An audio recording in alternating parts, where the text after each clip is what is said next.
हमने इस आर्टिकल को हल्का फुल्का डिस्कस किया था, लेकिन एग्जाम के पर्सपेक्टिव से डिस्कस नहीं किया था। इस पे मैं आऊँ ना, पहले से पहले थोड़ी सी इसकी कहानी जान लेते हैं।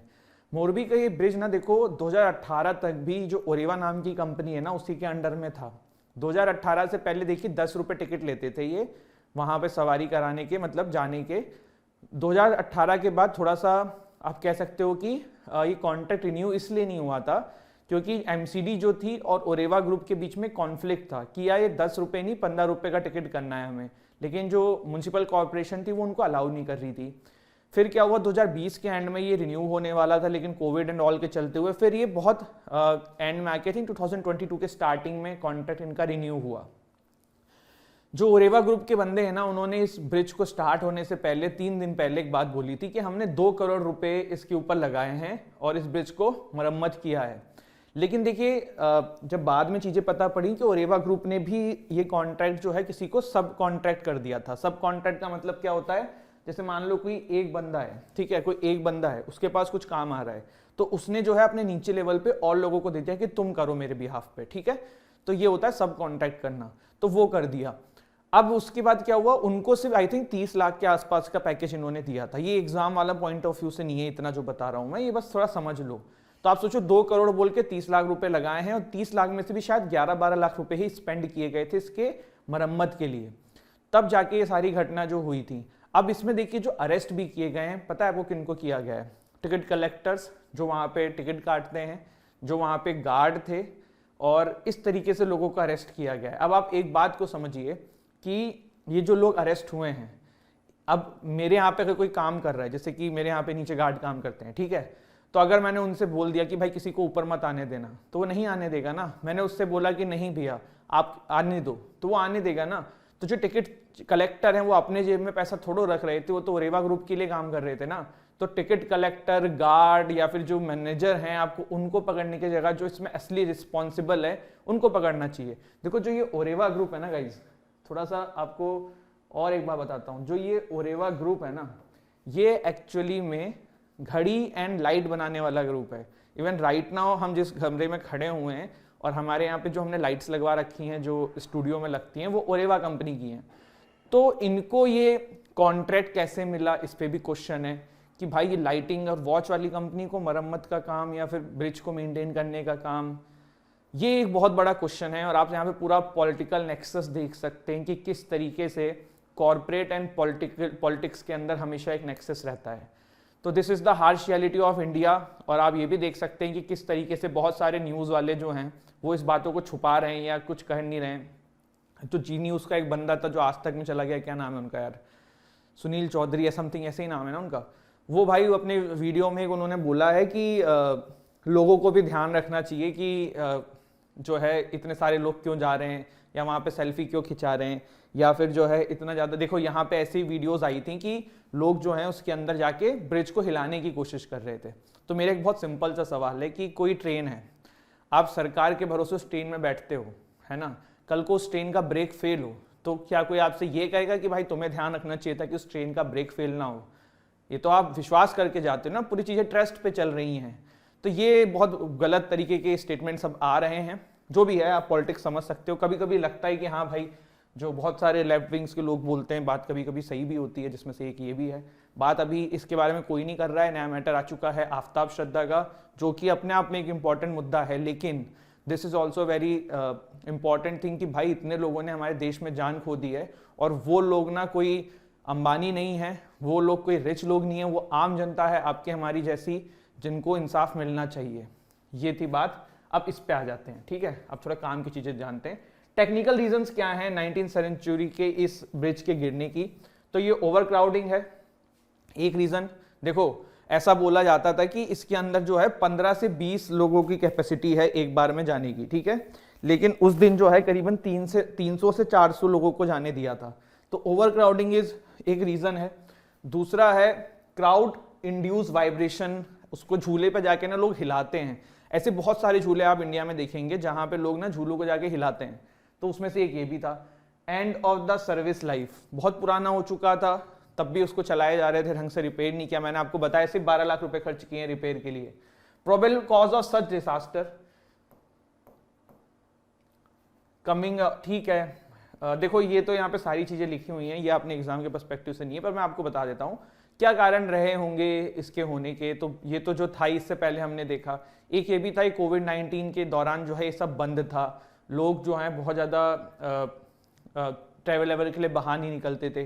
तो जब ये अभी निकले लोग तो बहुत ज़्यादा मैसिव लेवल पे पहुंच गए जैसे ही ये ओपन हुआ। लेकिन इसके पीछे एक और कहानी है, आपको पता है, क्योंकि दिवाली था, भाई दूज था, काफ़ी सारे फेस्टिवल एक साथ थे, तो इस कंपनी ने, ओरेवा कंपनी ने बहुत जल्दी से इसका मरम्मत करा के इस ब्रिज को खोला, क्योंकि फेस्टिव टाइम्स पे लोग छुट्टी पे रहते हैं, लोग घर में रहते हैं, लोग हॉलीडेज पे रहते हैं, और इसके वजह से फिर दिखने को मिलता है कि लोग बाहर घूमने जाते हैं, और इसीलिए वो चाहते थे कि ज़्यादा मात्रा में भीड़ जो है इकट्ठा हो। 400 लोगों को एक बार ऐसे पुल पे जाने देना, 300-400 लोगों को, इतनी सारी कैपेसिटी को, अपने आप में बहुत क्वेश्चनेबल बात है कि यार ये कैसे हो सकता है, कैसे इसको अलाउ किया जा सकता है। सस्पेंशन ब्रिज क्या होता है? तो ऐसे जैसे कि नाम ही बताता है कि सस्पेंशन ब्रिज जो है, suspend the roadway by cable, ropes और chains from 2 tall towers. In simple word, it is a type of bridge in which the deck is hung below suspension cables on the vertical suspenders. ठीक है, मैं आपको थोड़ा सा image से बताता हूं, मैंने इमेज यूज करी थी। ये देखो 2 टावर हैं, ठीक है, और इस पे इसको टांग दिया गया है, और यहां पे जो ये टावर है ना, ये इसकी पूरी की पूरी आप कह सकते हो कि पिलर्स हैं जो इसके प्रोटेक्ट करते हैं, जो इसको पूरी पावर देते हैं। और ये जो केबल्स हैं, ये टेंशन क्रिएट हो रहा है, यहाँ पे ब्रिज डेक है, यहाँ पे लोड आता है सेंटर पे, ठीक है, वर्टिकल ये आपके सस्पेंडर्स लगे हुए हैं। अपने को इतना टेक्निकल में नहीं जाना है, बस आपको ये समझना है सस्पेंशन क्यों बोलते हैं, सस्पेंस होना, तो ये है ना सस्पेंशन ब्रिज, ऐसे ऐसे होता है, इसलिए लोग जाके इसको थोड़ा हिलाते भी हैं, घूमते हैं, घूमने के लिए, एंजॉय करने के लिए, जो कि नहीं करना चाहिए। और आज से ना एक चीज आप भी समझ लो, जितने पुराने टाइप के झूले हैं ना, कभी अपने फैमिली को जाने मत देना और खुद मत जाना, ठीक है। घूमने में बड़ा अच्छा लगता है, हम लक्ष्मण झूला चले जाते हैं, हम कहीं चले जाते हैं, पर ऐसी कोई कंपनी कुछ कर डालेगी, सरकार बोलेगी हमारा कोई लेना देना नहीं है। तो ये चीज ध्यान रखना, आज की डेट में नागरिक की सुरक्षा नागरिक के हाथ में है, समझ रहे हो। How does it work? तो इसमें लिखा हुआ है कैसे ये वर्क करता है, आपके एग्जाम के पर्सपेक्टिव से नहीं पूछेंगे, लेकिन तब भी देख लेते हैं। सस्पेंशन ब्रिज जो है वो डिपेंड करता है balance of the force of compression and tension, ठीक है।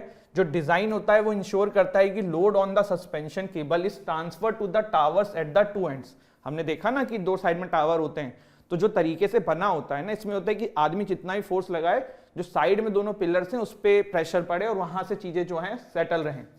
All of this balancing has to happen within the permissible weight restriction for the bridge. This is very important point कि permissible जो weight restriction है ना, उसी पे possible है। अगर अब जैसे मैं आपको एक एग्जांपल दे देता हूं, ठीक है, इस पे फोर्स मैं एक फिक्स फोर्स लगा सकता हूं मैं इसको दोनों तरफ से तोड़ने के लिए, बट अगर मैं बहुत ज्यादा लगा दूंगा तो टूट जाएगा ना ये।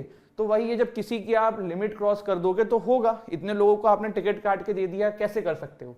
इस पुल को जो है ना झूलतो पुल भी बोलते हैं। क्या बोलते हैं? झूलतो ब्रिज के नाम से भी इसको जाना जाता है। किस नाम से जाना जाता है गाइस? झूलतो। सब हो जाएगा लेकिन मैं ये चलाना नहीं सीख पाऊंगा भाई, ठीक है। तो ये यहां तो हमने देख ही लिया है, इसमें तो कुछ है ही नहीं। झूलतो पुल की थोड़ी सी अब हिस्ट्री जान लेते हैं। ये जो झूलतो ब्रिज था ये बना है 1879 में। कब बना है गाइस? 1879 में। The bridge was made during the sir Waghji Ravi ji, the Thakur Sahab of Morbi. ये मोरबी के डिजाइन में भी इनका बहुत बड़ा योगदान है।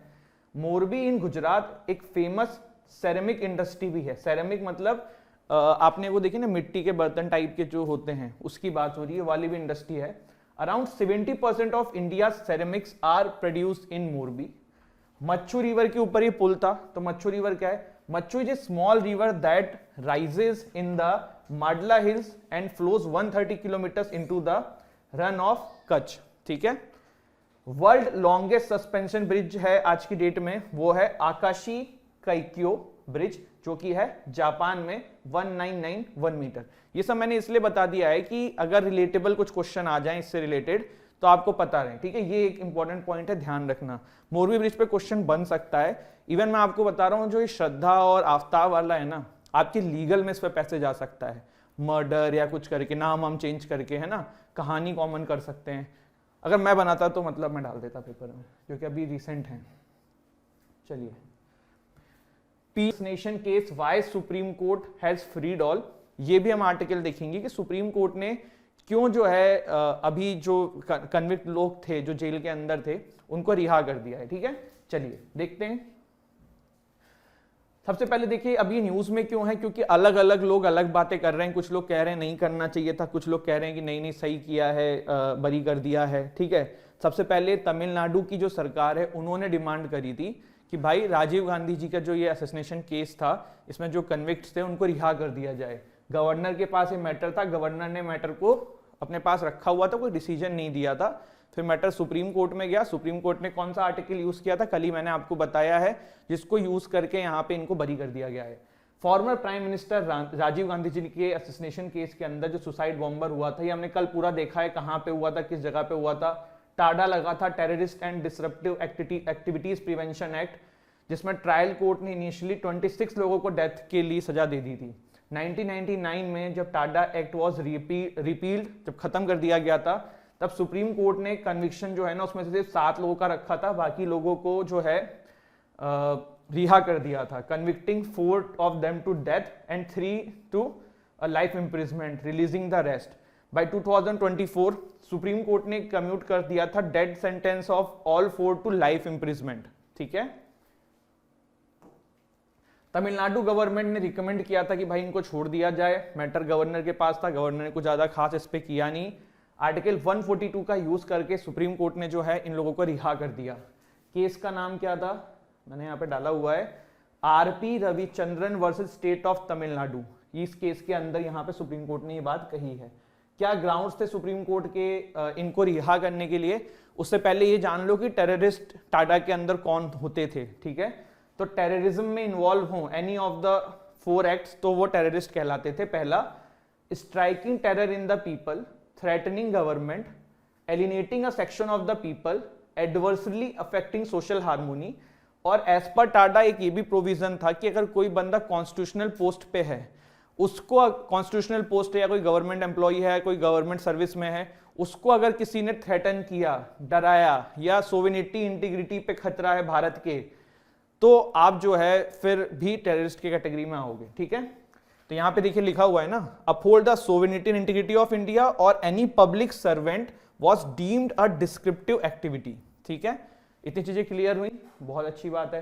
ग्राउंड्स क्या थे सुप्रीम कोर्ट को इनको छोड़ने के? पहली चीज तो सुप्रीम कोर्ट ने ये बोला कि भाई इन लोगों का जो पर्पस था वो ये था कि भाई 1987 का इंडिया श्रीलंका एकॉर्ड जो है वो फंक्शन में ना आ पाए।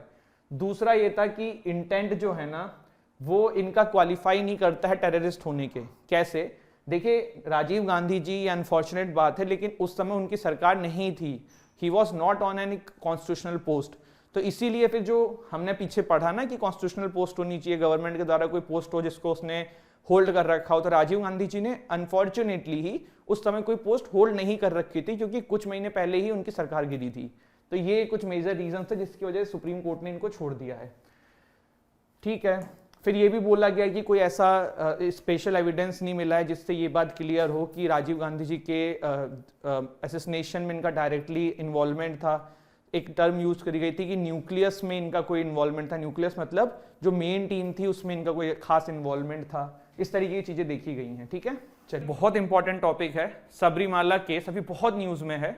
न्यूज में क्यों है पहले मैं आप पे ये बता देता हूं। देखो लास्ट टाइम सुप्रीम कोर्ट का 4:1 का जजमेंट आया था कि महिलाओं को 10 से 50 के एज में भी एंट्री दी जाए। चलो पहले अभी क्या हो रहा है ना उसको हटाओ, पहले हम सबरीमाला केस जानते हैं, फिर मैं आपको प्रोजेक्ट कंटेक्स्ट समझाऊंगा। सबरीमाला टेम्पल केस, इसका नाम है Indian young lawyer association versus Kerala, state of Kerala. 2018 का ये केस था। इसमें 4:1 के वर्डिक्ट आया था।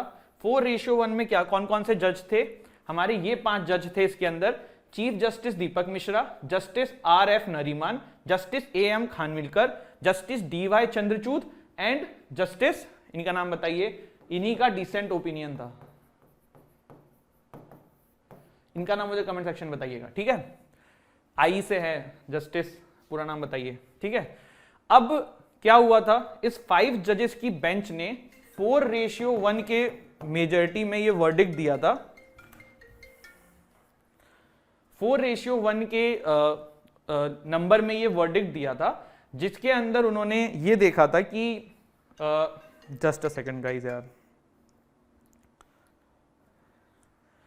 ठीक है, sorry for the trouble, supreme court का फ़ोन था, मतलब मम्मी का फ़ोन था, जिम्मेदारी का नहीं, ठीक है, चलो। हाँ, तो 5 जज की बेंच ने ये वर्डिक्ट दिया था, 4:1 की मेजोरिटी में वर्डिक्ट दिया गया। मामला क्या था? मामला ये था कि 10 से 50 ईयर्स की महिलाओं को इसमें एंट्री नहीं दी जाएगी। क्यों नहीं दी जाएगी? मेन ये है कि मतलब जो माना जाता है कि ये जो एज कैटेगरी है इसमें वुमेन जो है मेंस्ट्रुएशन साइकिल उनको होता है, इस वजह से एक मेन रीजन ये है, ठीक है। तो अब ये सिर्फ आपको ना सबरीमाला टेम्पल में नहीं दिखेगा, ये सब मतलब ये सब चीजें जो हैं, इस तरीके की धारणाएं जो हैं इंडिया में आपको बहुत सारी जगहों पे देखने को मिलेगी।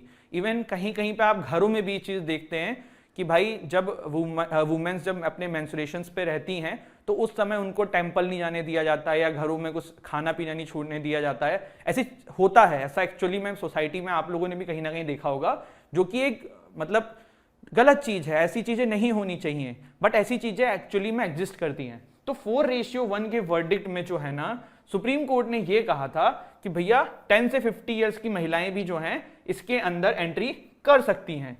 Observation made by the court क्या था कि the issue of entry of women, ये सिर्फ सबरीमाला तक नहीं है, ये और मंदिर, मॉस्क, अगियारी बहुत जगहों पे है। और मैटर को लार्जर बेंच पे जब रिफर किया गया था बाद में, तो उसमें ये सारी बातों को भी लेके सुना गया था। इसके बाद ये बोला गया था कि भैया देखिए, religious beliefs as being integral part of their religion by virtue of Article 25 of the Constitution of India। तो यहाँ पे ये बोला गया था, देखिए both sections of the same religious group have a right to freely profess, practice and propagate their religious beliefs as being integral part of the religion by virtue of Article 25 of the Constitution of India। मतलब देखो यहाँ पे जो लोग कह रहे थे ना कि एंट्री नहीं देनी चाहिए, या फिर जो भी इस तरीके की सोसाइटी के अंदर बना हुआ है ट्रेडिशन, जो भी उसको फॉलो करते हैं, तो वो यही बोलते हैं ना, राइट टू रिलीजन है भाई, हम अपने तरीके से अपने उसको प्रोफेस कर सकते हैं, क्यों कोई इंटरफेयर कर रहा है, हमारी जैसी मर्जी है। तो वो वाली चीज यहाँ पे क्वेश्चन में थी। तो ये देखो इसमें टाइमलाइन है। 1991 में केरला हाई कोर्ट ने इस नियम को अपहोल्ड किया था, मतलब सही ठहराया था कि ठीक है 10 से 50 की महिलाएं इसमें एंट्री नहीं करेंगी। 2008 में मैटर थोड़ा सा आया। 2006 के अंदर जो है सुप्रीम कोर्ट में PIL आई, और उसमें ये देखा गया कि PIL filed with Supreme Court contends that not allowing women to not worship in Sabarimala violates constitutional guarantee. ठीक है, यहाँ पे देखो 2006 भी था। इतना ये देखो टाइमलाइन काम की नहीं है, पढ़ लेना। 2006, फिर 2008, फिर 2016, सितंबर 2018 में फाइनली वर्डिक्ट आया कि सुप्रीम कोर्ट ने अलाउ कर दिया है women into the Sabarimala temple in Kerala. ठीक है, इसमें जो डिसेंट ओपिनियन था वो भी एक महिला थी जिन्होंने ये बोला था कि people have their religious beliefs and let them follow them, और इसमें वुमेन की एंट्री नहीं करनी चाहिए। तो वो भी बहुत क्रिटिसिज्म हुआ था, उसका लोगों ने फेवर भी किया था। यहाँ पे प्रॉब्लम क्या थी? Constitutional versus cultural dimension. The case has constitutional as well as cultural dimension, मतलब कि भाई लोगों का अपना कल्चरल रिलीजियस बिलीफ है, वो ऊपर रखा जाएगा कि हमारा जो संविधान है, कॉन्स्टिट्यूशन है, जो राइट टू इक्वालिटी की बात करता है, डिस्क्रिमिनेशन नहीं करने की बात करता है, अनटचेबिलिटी टाइप की चीज अबॉलिश करने की बात करता है, वो प्रायर होगा। तो ये दोनों चीजें यहाँ पे क्वेश्चन में दी। ठीक है, देखो जो लोग ये बोलते थे कि सबरीमाला में रीजनिंग क्या दी जाती थी, देखो पहले ना हिंदू रिलीजन में गॉड हनुमान जी की जो पूजा है उसमें ऐसा बोला जाता था कि महिलाओं को नहीं करनी चाहिए। ऐसा इसलिए बोलते थे क्योंकि हनुमान जी ब्रह्मचारी हैं, लेकिन धीरे धीरे चीजें चेंज हुई, अब तो सब रखते हैं। तो वैसे ही यहाँ पे ये बोला जाता था कि जो गॉड है सबरीमाला के अंदर, तो वो जो है नास्तिक ब्रह्मचारी हैं, और वो ये नहीं चाहते थे, नास्तिक बोल दिया मैंने, आई एम एक्सट्रीमली सॉरी, नैस्तिका ब्रह्मचारी हैं, और वो नहीं चाहते हैं कि कोई भी वुमेन उनके आसपास आए, और वहां पे अगर वुमेन उस एज की उनके पास जा रही हैं तो फिर ये उनका अपमान होगा। ठीक है, तो इसको अपहोल्ड किया था केरला हाई कोर्ट ने। और इसमें कुछ है, फिर ये बोला जाता है कि भैया ऐसा थोड़ा कि वुमेन्स को अलाउ नहीं कर रहे हैं, 10 से कम तो कर ही रहे हैं, 50 से ज्यादा करे जा रहे हैं, जो उसके फेवर में बोलते हैं। The restriction find it source in the legend that the Sabarimala temple deity Swami Ayyappa, जो गॉड है वहां पे, is a naishtika brahmachari and should not be disturb. ठीक है, ये मैंने आपको बता दिया है। It curtails her religious freedom assured by It curtails her religious freedom assured by Article 25 subclause 1. Provision of women's entry to shins only on the basis of women and womanhood and the biological feature associated with women and is derogatory to women, which Article 51A subclause E aims to renounce. The classification based on age is an act of discrimination based on sex. तो यहाँ पे देखिए सारी चीजें हैं, पर एक ये वाला जो आर्टिकल है ना, इसको लोग अलग में भी यूज करते हैं। जैसे ये तो वुमेन्स के फेवर में कि भाई उनका भी राइट टू रिलीजन है ना, वही पूजा करना चाहती हैं, but then there is also a contention कि भाई राइट टू रिलीजन उन श्रद्धालुओं का भी तो है जिनकी उनसे श्रद्धा जुड़ी हुई है कि भाई वुमेन्स की एंट्री नहीं आनी चाहिए। तो वो इसीलिए मैंने आपको पीछे कुछ और बोला था, वो दोनों फेवर में ये बातें बोली जाती हैं, ठीक है। बाकी ये है जैसे कि हमारा आर्टिकल 51AE है, वो वुमेन की रेस्पेक्ट एंड डेरोगेशन से बचाने की ये सब बातें करता है। इसके अलावा आपके कॉन्स्टिट्यूशन के बहुत सारे आर्टिकल यहाँ पे क्वेश्चन में आ सकते हैं। बताओ, थोड़े से सोच के देखो तुरंत दिमाग में कि कौन से हो सकते हैं। मैंने नाम भी बोला था, इक्वालिटी हो गया है ना, डिस्क्रिमिनेशन वाला हो गया, तो ये सारी चीजें हैं, ठीक है। और तो इसमें कुछ है नहीं ऐसा, ठीक। अब ये न्यूज में क्यों था, अब इस पे आ जाता हूं मैं आपके सामने। देखो न्यूज में ये था कि अभी ना सबरीमाला टेम्पल में एक पर्टिकुलर मंथ के टाइम पे श्रद्धालु इकट्ठा होते हैं। जैसे अमरनाथ यात्रा एक पर्टिकुलर टाइम पे होती है, ज्यादा जब भीड़ होती है, वैष्णो देवी में आप देखते हो कि एक पर्टिकुलर टाइम में ज्यादा भीड़ होती है, तो सबरीमाला में अब ये जो समय है ना, इसमें सबसे ज्यादा भीड़ होती है। तो पुलिस कर्मियों को रास्ते के लिए मतलब कैसे सुरक्षा करनी है, कैसे ड्यूटी करनी है, उनको एक हैंडबुक दी गई थी जिसमें रूल्स एंड रेगुलेशंस लिखे थे। उन हैंडबुक के अंदर एक चीज ये भी लिखी थी कि अब हर टाइप की महिलाओं को पूजा करने की आजादी है by the supreme court verdict of 2018। इसका मतलब कि 10 से 50 के जो एज ग्रुप में भी महिलाएं हैं उनको भी इसमें एंट्री देनी है। अब उसको रोक नहीं सकते हैं, कोई आएगा तो पुलिस वालों को सुरक्षा करते हुए उनको लेके जाना है। हुआ क्या कि बीजेपी या और भी जो अपोजिशन पार्टीज हैं वहां पे, उन्होंने क्वेश्चन किया कि भाई आप ये सब चीजें लिख रहे हो, इससे जो है फिर से प्रोटेस्ट होगा केरला में, फिर से बवाल होगा। तो तुरंत जो है केरला की गवर्नमेंट ने अपनी स्टेटमेंट बदल दी। उन्होंने बोला कि हमने ये इंटेंशनली नहीं किया, ये लास्ट टाइम की बुक थी वही प्रिंट हो गई है और इसीलिए हो गया, इसको हम वापस ले रहे हैं। तो इस तरीके की चीजें हैं। देखो मतलब आप ये सोचिए कि एक बहुत फेयर वर्डिक्ट था सुप्रीम कोर्ट का, उसको इंप्लीमेंट करने में बहुत दिक्कत हो रही है, लेकिन ये सोसाइटी में एक्चुअल में ये प्रॉब्लम है और ये एग्जिस्ट करती है और इसके ऊपर आज नहीं तो कल एक्शन लेना होगा। देयर आर टेम्पल्स ऑल्सो जहां मेल को एंट्री नहीं है, मतलब आई हैव हर्ड इनकी महाराष्ट्र में है, बट बहुत सारे टेम्पल्स ऐसे हैं जहां पे वुमेन्स को एंट्री नहीं दी जाती है। इवन ये जो मेंस्ट्रुएशन साइकिल के दौरान आप घरों में या आसपास के टेम्पल्स में या और भी प्रॉब्लम्स देखते हो, ये भी एक्चुअल रियलिटी है। और इन सभी चीजों पे कहीं ना कहीं जो है विथ टाइम चीजें बदलने की जरूरत है। फिलहाल ये मुद्दा बहुत ही कॉम्प्लिकेटेड है, इसलिए इस पर ज्यादा बोलना या ना बोलना अपने आप में एक बहुत डिबेटेबल इशू है। सभी के अपने रिलीजियस बिलीफ हैं, बट यहाँ पे मेरा काम था जो फैक्ट्स एंड फिगर्स हैं जो वो समझाने की कोशिश कर रहे थे वो मैं आपको करूं, तो वो मैंने यहाँ पे किया है, ठीक है। तो ये था सबरीमाला एंड बाकी हमारा आज का सेशन। आई होप गाइज आपको सेशन अच्छा लगा हो, ये वीडियो अच्छी लगी हो तो हमारे चैनल को लाइक करिएगा, वीडियो को लाइक करिएगा, चैनल को शेयर कर लीजिएगा, चैनल को सब्सक्राइब कर लीजिएगा और आज रात 8 बजे मिलिएगा करंट अफेयर फरवरी 2022 पे, ठीक है। चलिए, take care, see you tomorrow, जय हिंद, जय भारत। जारी चाहते हैं तो डिस्क्रिप्शन से आपको हमारी एप्लीकेशन डाउनलोड करनी है, वहाँ पे आपको डिटेल मिलेगा and from there you can access to our courses, you will also get to see demo classes there. तो ये था सेशन का स्टार्टिंग। अब चलिए शुरू करते हैं हमारे आज के सेशन को। पहला एक आर्टिकल मैंने उठाया है लाइव मिंट से, अभी काफ़ी न्यूज़ में है, आपके एग्जाम में भी पूछा जा सकता है, तो अपने को पता होना चाहिए। द फाउंडेशनल एजुकेशन, क्या है ये मामला, चलिए फिर शुरू करते हैं। देखो अभी हुआ क्या है, अक्टूबर 20, 2022 को national curriculum framework for foundational stage NCFFS जो है वो इंडियन मिनिस्ट्री ऑफ एजुकेशन के द्वारा रिलीज किया गया है। उसके बाद से ये काफ़ी न्यूज़ में है कि यार ये क्या है, क्या इसके अंदर चीज़ें हैं और एग्ज़ाम में भी बन सकता है। देखो आपको पता होगा कि नेशनल एजुकेशन पॉलिसी जो है 2020 में आई थी, उसमें काफ़ी सारी चीज़ों को चेंज करने की बात करी गई थी। ये जो NCFFS है ना, ये उसी में एक बहुत बड़ा चेंज के हिसाब से, फिर आप कह सकते हो कि नेशनल एजुकेशन पॉलिसी को इम्प्लीमेंट करने में एक बहुत बड़ा योगदान देगा। देखो फाउंडेशनल स्टेज या फाउंडेशनल एजुकेशन से आप क्या समझते हो, बिल्कुल टर्म से ही समझ में आ रहा है कि जो बिल्कुल स्टार्टिंग की एजुकेशन होती है ना, उसके बारे में बात हो रही है। देखो हमारी जो नेशनल एजुकेशन पॉलिसी थी वो बात करती थी 5+3+3+4 करिकुलम एंड पेडागोजिकल स्ट्रक्चर के बारे में। तो ये क्या है, ये 5+3+3+4, चलो इसको भी मैं आपको डिकोड करता हूँ। एज पे नहीं जाते हैं अपन, उस पे जाते हैं। देखो जो स्टार्टिंग का 5 ईयर्स है ना, उसमें आपका एक तो एज 3 से 6, मतलब मोस्टली जो आप प्री स्कूल्स में पढ़ते हैं, आंगनवाड़ी और इस तरीके के जो होते हैं। फिर उसके बाद 2 कौन से हो गए, 6 से 8 के एज के बीच में, around first and second class. फिर आता है आपका, देखो ये 5 हुआ, फर्स्ट 5 कौन सा हुआ, 3 to 8 आपने एज समझ लिया, प्री स्कूल्स जो होते हैं, and class first and second. 5+3 क्या है, क्लास 3rd से लेके क्लास 5th तक, 3rd 4th 5th। फिर 5+3+3, फिर +3 क्या है, 6th 7th 8th। फिर +4 क्या है, 9 10th 11 12। तो यही है आपका 5+3+3+4 का सिस्टम जो पहले बनाया गया था नेशनल एजुकेशन पॉलिसी में। अब अभी क्या हुआ है, अभी देखो जो ये स्टार्टिंग का 5 था ना, जो प्री स्कूल और फर्स्ट एंड सेकेंड था, उसके लिए काफ़ी सारी गाइडलाइंस दी गई हैं, जिसका ही ये नाम रखा गया है NCF-SF जो हम बोल रहे हैं, ये बार बार NCF-FS।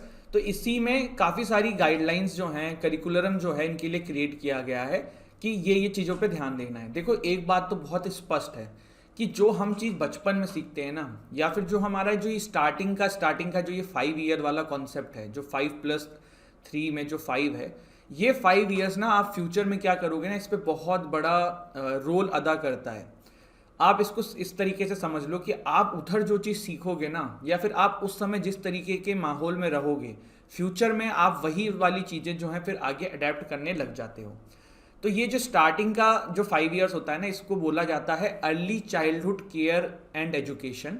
तो इसी के ऊपर पूरी इंपॉर्टेंस बताते हुए ये पूरा का पूरा जो है ये फ्रेमवर्क तैयार किया गया है। क्या है इस फ्रेमवर्क के अंदर, तो सबसे पहला फ्रेमवर्क जो है इसमें देखिए कुछ पॉइंट्स रखे गए हैं। तो सबसे पहला ये रखा गया है कि चाइल्ड के लिटरेसी एंड न्यूमेरेसी दोनों पे काम करना है। न्यूमेरेसी मतलब जो गणित के शब्द नंबर्स होते हैं उन पे कमांड, उनको समझना, प्लस लिटरेसी मतलब उसको नॉलेज भी दी जाए, चित्रों के माध्यम से, टेक्नोलॉजी के माध्यम से, और बहुत सारे तरीके से उसके अंदर कल्चर एस्पेक्ट डेवलप किए जाएं, और लैंग्वेज जो भी है उसके प्रति उसको जागरूक किया जाए, उसको उस लैंग्वेज में समझाया जाए। तो ये सारी चीज़ें जो हैं वो पहली जो फर्स्ट है इस इंटीग्रेटेड फ्रेमवर्क के अंदर। सेकंड देखो बोला गया है कि पेडागोजिकल अप्रोच। देखो रिसेंटली मैं अभी हैदराबाद गया था, मेरी नीस वहाँ पे रहती हैं, भांजी वहाँ पे रहती है, और अभी आई थिंक वो 1.5 ऐसे ईयर्स की है। तो मैंने कोको मेलन बहुत नाम सुना हुआ था कि बच्चे देखते हैं, तो मैंने उसको देखा कि वो देखती है टीवी पे काफ़ी ज़्यादा। और बच्चे ना, कोको मेलन एक कार्टून है, लेकिन उस कार्टून से इतनी अच्छी चीज़ें सिखाई जाती हैं। इवन उस कार्टून के माध्यम से गुड टच, बैड टच, ये क्या होता है, ये सब चीज़ें भी समझाई जाती हैं। तो मेरा ये कहना है कि वो बच्ची जो है ना, वो बहुत सारी चीज़ उस कार्टून से सीख रही थी। क्यों? तो ये हर किसी को अवेलेबल है, पहली चीज़ तो ये कि नहीं, हर इंडिया में हर बच्चा तो ये सब नहीं देख पा रहा है ना। तो पेडागोजिकल अप्रोच जो है ना बहुत इंपॉर्टेंट होती है। पेडागोजिकल का मतलब ही यही होता है कि खेल कूद के माध्यम से, कार्टून के माध्यम से, क्राफ्ट के माध्यम से, फील्ड ट्रिप्स के माध्यम से, म्यूजिक मूवमेंट के माध्यम से, तो यही सब तो होती है पेडागोजी जो ये कार्टून वाले यूज़ करते हैं, जिससे बच्चों को पसंद आता है। तो पेडागोजिकल अप्रोच को काफ़ी ज़्यादा रिकमेंड किया गया है इस NCF-FS के अंदर, ठीक है। थर्ड जो यहाँ पे पॉइंट रखा गया है वो ये रखा गया है कि टीचिंग एंड लर्निंग जो है वो कंटेक्स्ट ऑफ द चाइल्ड पे हो। मतलब देखो हर चाइल्ड अलग तरीके से होता है, कोई स्पेशल चाइल्ड है तो आप उसको उस तरीके से समझाएं, कोई अलग तरीके का, मतलब कोई किसी को ज़्यादा इंटरेस्ट किसी पर्टिकुलर चीज़ में आ रहा है तो आप उसको उस तरीके से समझाएं। तो ये यहाँ पे थर्ड पॉइंट में एम्फेसिस किया गया है कि जो स्पेशल चाइल्ड्स हैं उनको अलग तरीके से समझाया जाए, जो अलग तरीके से लोग समझना चाह रहे हैं उनको अलग तरीके से समझाया जाए। तो जिसका जिस तरीके से चीज़ें समझ में आए उस पर काम करना चाहिए टीचर्स को। फोर्थ यहाँ पे पॉइंट रखा गया है कि असेसमेंट क्या होगा। देखो इनकी कोई टेस्ट तो हो नहीं रही, जैसे क्लास 12th का बोर्ड्स हो रहा है कि भाई यहाँ पे नंबर मिलेगा। तो ये है कि जैसे जो ये एक्टिविटीज़ कर रहे हैं, जो ये वर्क कर रहे हैं, क्राफ्ट क्रिएट कर रहे हैं, प्रोजेक्ट्स, वर्कशीट या जो भी आप दे रहे हो, उसके बेसिस पे इनको ऑब्जर्व करके मार्क किया जाए। ऐसा नहीं कि आप कोई टेस्ट हो या इस तरीके की चीज़ें कर रहे हैं। फिफ्थ बात जो है वो ये है कि इकोसिस्टम अच्छा क्रिएट किया जाए। जैसे मैंने आपको बोला कि माई नीस जो है वो कोकोमेलन देख रही है, पर ये सब लोग नहीं देख पा रहे ना इंडिया में। तो इस तरीके का स्कूलों में इंफ्रास्ट्रक्चर डेवलप किया जाए कि वहाँ पे ये सारी चीज़ें हों, कार्टून देखने की व्यवस्था हो, क्राफ्ट्स हों, झूले हों, खेलने कूदने के सामान हो, बच्चों के इतने सारे टॉयज आते हैं वो हो, जिससे कि बच्चा जो है वो बेटर अंडरस्टैंडिंग के साथ आगे बड़ा हो सके। तो ये कुछ पॉइंट्स थे जो इसके अंदर कहे गए थे। ठीक है, ध्यान रखना, अभी नया चल रहा है न्यूज़ में, एग्जाम में कुछ भी आ सकता है तो देख ले। इसके बाद देखिए, मैंने आपसे कहा था कि मैं आपको ना एक ड्रोन के बारे में बताऊंगा जो भी काफ़ी न्यूज़ में है। इस ड्रोन का नाम है शाहिद 136। ये ड्रोन क्या है? देखो, अभी रशिया ने 1000 ड्रोन्स लिए हैं ईरान से, जिसका नाम है शाहिद 136 ड्रोन। पर क्या रशिया में भी इसका नाम शाहिद है? नहीं, रशिया ने इसका नाम रखा है कामिकाजी। अब ये कामिकाजी क्यों नाम इसका रखा गया है? देखो, कामिकाजी बेसिकली ना जापान से रिलेट होता है ये वर्ड। जब जापान के द्वारा सेकेंड वर्ल्ड वॉर था, आई थिंक तभी की ये बात है, तो जब ये वॉर चल रहा था तो उसमें जापान के जो सोल्जर्स होते थे वो पहले तो जाके टारगेट पे हिट करते थे, कामिकाजी सोल्जर्स उनको बोला जाता था।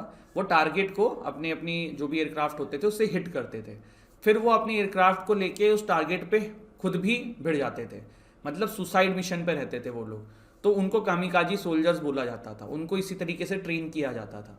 उसी के नाम पे ना कामिकाजी ड्रोन रशिया ने इसका नाम रखा है। कुछ इस तरीके से देखो इसका स्ट्रक्चर होता है। ये ड्रोन की विशेषता क्या है? इस ड्रोन की विशेषता ये कि देखो, आप इसको एज ए सर्विलेंस की तरह यूज़ कर सकते हो। आप किसी टारगेट को हिट कराना है तो इस ड्रोन को भेज के वहाँ पे हिट भी करा सकते हो। प्लस ये ड्रोन एक और काम कर सकता है, ये जो ड्रोन का आगे वाला पोर्शन होता है ना, इसमें भी आपका जो है वो क्या बोलते हैं उसे, बारूद जो है वो रहता है, और ये भी जो है टारगेट को बाद में ज़रूरत पड़ने पे हिट कर सकता है पूरा ड्रोन लेके, कि पूरा ड्रोन भी तहस नहस हो जाए और टारगेट को एक्स्ट्रा एक शॉक लग जाए। मतलब जो काम था आपने वो करा लिया, उसके बाद ये ड्रोन भी जाके भिड़ सकता है। इसीलिए इसका नाम कामिकाजी ड्रोन रशिया के द्वारा रखा गया है। अब ये न्यूज़ में इसलिए था क्योंकि रशिया ने करीबन ऐसे 1000 ड्रोन्स जो हैं वो ईरान से लिए थे। इसकी मैक्सिमम स्पीड जो है वो है 185 किलोमीटर पर आवर, वेट जो है वो 200 kg। ये जो वॉरहेड है इसमें 36 kg तक एक्सप्लोजिव्स जो है ये रख सकता है। अब देखो थोड़ा सा कैसे इसको लॉन्च किया जाता है, तो लॉन्च रैक होता है, इससे मल्टीपल इस तरीके के ड्रोन जो हैं वो लॉन्च किए जा सकते हैं। अभी आपको कुछ समय पहले याद होगा कि सऊदी अरेबिया की एक ऑयल फैसिलिटी पे हाउथीज रेबल ने जो है, यमन के द्वारा बैक जो हाउथीज रेबल्स थे उनके द्वारा अटैक किया गया था। तो यही कहा गया था कि ड्रोन्स का यूज़ हुआ है। तो आपको पता है इन हाउथीज रेबल को ईरान जो है ना वो बैक करता है, तो वहाँ भी इसी ड्रोन का यूज़ हुआ था, ऐसा माना जाता है, शाहिद 136। ठीक है, अब kamikaze drones and cruise missiles में अंतर क्या होता है? सबसे पहली चीज़ देखो, एक क्रूज मिसाइल जो है वो कितनी महंगी आती है? 1 मिलियन से 2 मिलियन डॉलर के आसपास, ये 20,000 डॉलर के आसपास आता है। इसमें क्या क्या फ़ायदा है? सर्विलांस कर सकता है, पिक्चर ले सकता है, बेस पे वापस भी रिटर्न बुलाना चाहो कि चलो ड्रोन का काम हो गया वापस आ जाओ, वापस भी आ सकता है, चाहो तो क्रैश भी कर जाएगा। क्रूज मिसाइल इन सब पर्पज़ में नहीं आ सकती है। वो अलग बात है कि यहाँ पे ज़्यादा लेवल पे एक्सप्लोजिव स्टोर हो सकते हैं, ज़्यादा बड़ा टारगेट हिट कर सकता है, लेकिन छोटे मोटे काम जो है ना वो कामिकाजी ड्रोन कर सकता है। इसका वॉरहेड जो है 400 से 500 kg एक्सप्लोजिव्स रखता है, यहाँ पे 35 से 50 kg रख सकता है। तो अब देखो रशिया ने क्यों लिया है? रशिया ने देखो इसलिए लिया है ना क्योंकि यूक्रेन के पास अभी काफ़ी सारा एयर डिफेंस सिस्टम है। एयर डिफेंस सिस्टम यूक्रेन के पास कहाँ से आ रहा है? खुद थोड़ा बना रहे हैं। सारी कंट्रीज जो नेटो वाली है, मैंने आपको दिखाया हुआ है, उन्होंने सप्लाई किया हुआ है। तो ये एयर डिफेंस सिस्टम क्या होता है कि जैसे कोई रशिया का टारगेट आ रहा है तो उसको इसने टारगेट को लॉक किया और फिर उस टारगेट को ख़त्म कर दिया। मतलब रशिया की कोई मिसाइल आ रही है, ठीक है, इसने उसको लॉक किया और मिसाइल उड़ा दी। तो ये काम आता है एयर डिफेंस सिस्टम का। तो यही प्रॉब्लम है जिसकी वजह से रशिया ने जो है इनको नष्ट करने के लिए ये ड्रोन्स लिए हैं। अब क्या होगा, जहाँ जहाँ पे यूक्रेन ने ये लगा रखा होगा, रशिया जो है उनको ड्रोन्स की सहायता से उड़ा देगा। तो गाइज ये था हमारा आज का सेशन, एंड आई होप आपको सेशन अच्छा लगा हो, पूरा कॉन्सेप्ट समझ में आया हो। हमने यहाँ पे देखी जाना रिगार्डिंग कामिकाजी ड्रोन, जिसका असली नाम शाहिद 136 है, जो कि ईरान के द्वारा बनाया गया था। रशिया ने अभी कामिकाजी ड्रोन्स लिए हैं ईरान से। Even India's defence has this drone, हमने भी ईरान से ये परचेस किए हुए हैं। इससे एक चीज़ और समझ में आ रही होगी कि आपको ईरान टेक्नोलॉजिकली भी कितना प्रोग्रेसिव है, और ड्रोन के मामले में ईरान जो है ना बहुत आगे है। तो वहाँ पे आप इस तरीके की चीज़ देख सकते हो।